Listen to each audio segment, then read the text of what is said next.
Salut à tous, alors vous le savez, depuis qu'on est obligé de porter des masques, c'est un petit peu la galère pour déverrouiller ces iPhones avec Face ID, la reconnaissance faciale marche très rarement avec le masque. Évidemment, ce qui est ironique, c'est que si on a un vieux téléphone avec Touch ID, eh ben on se galère beaucoup moins pour payer, pour faire ses achats sur l'App Store. Alors en attendant que l'iPhone 13 sorte avec sûrement un capteur d'empreinte sous l'écran, ça arrivera à la fin de l'année, eh ben Apple a trouvé une solution intermédiaire avec l'Apple Watch. Alors on va le voir, c'est pas tout à fait complet, mais je trouve que c'est une bonne alternative donc pour déverrouiller son iPhone avec le masque. Alors il y a quand même des prérequis. Déjà, il faut que votre iPhone soit sous iOS 14.5, votre montre sous WatchOS 7.4. Alors à l'heure où on fait cette vidéo, c'est encore en bêta pour les développeurs, mais ça va sortir bien sûr ces prochaines semaines. Ensuite, il faut faire un petit réglage ici, donc dans l'application réglage Face ID et code, il faut activer la fonction, regardez ici, comme ceci. Et puis la montre doit aussi avoir un code. Voilà, ceux qui aiment pas mettre de code, ce qui l'enlève tout le temps comme moi, il faut mettre un code absolument. Et il faut surtout donc qu'elle soit déverrouillée. Vous la déverrouillez par exemple le matin. Après, c'est tout bon. Donc vous allez pouvoir déverrouiller votre iPhone même avec un masque. Voilà, alors petite démo, j'ai mis mon masque, j'ai déverrouillé mon Apple Watch, qui est une série 4 d'ailleurs, pour vous montrer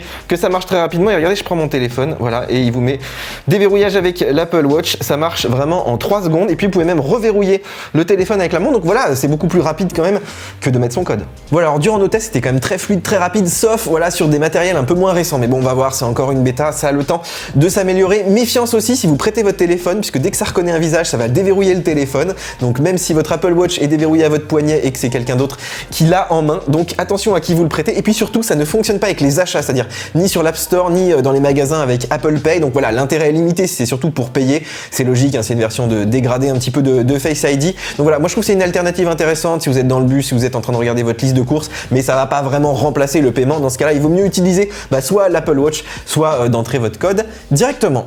Voilà, leur iOS 14.5 sortira donc très bientôt et avec pas mal de petites nouveautés, notamment la prise en charge des manettes de PS5, la double SIM en 5G, une météo un petit peu plus détaillée en Europe ou encore l'écriture manuscrite en français. On vous en a parlé un petit peu sur le site, donc n'oubliez pas de télécharger nos applications, n'oubliez pas de liker aussi, de vous abonner à la chaîne, bien sûr de suivre tous nos bons plans, toutes nos news toute l'année et nous on se retrouve très bientôt sur YouTube pour de nouvelles vidéos.